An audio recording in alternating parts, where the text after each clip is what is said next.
I got in that Fiat and I drove it around and I went, I was right.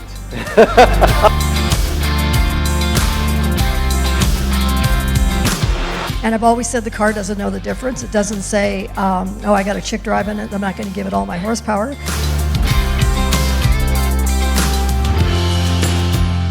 We learned really quickly that if you blow stuff up, you get good ratings. But believe me, when you're in traffic and this thing's coming behind you, I mean, people just get out of the way.